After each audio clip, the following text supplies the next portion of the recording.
if you are to transport goats within the district, maybe your farm, for example, my farm is in Rakai, and a farmer is also in Rakai, transporting the goats in Rakai, basically within the district, not outside the district.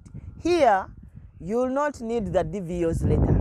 You only need an LC1 letter, and your letter from the farmer you are buying from goats, informing anybody on the road or any security personnel on the road that these goats have been bought from farm A and they are going to this farm.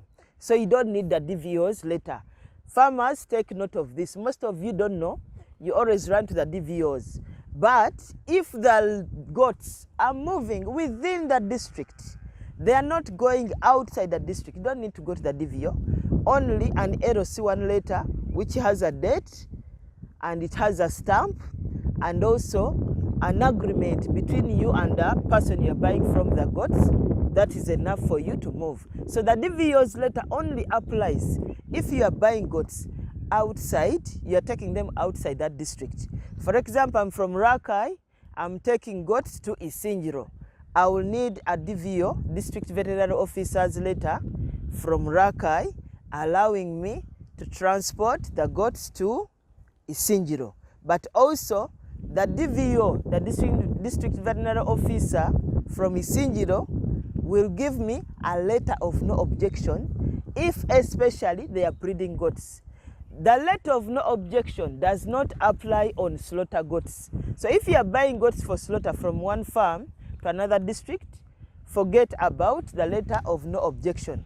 So when the goats arrive on your farm, assuming you have any goats at the farm, please do not mix these goats with the goats on the farm already. Do not mix them. Why? When you mix them, these goats are already stressed.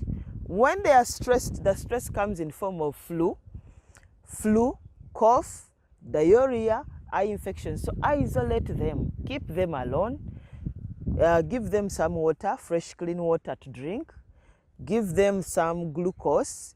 In some veterinary shops, we have now Glucovit.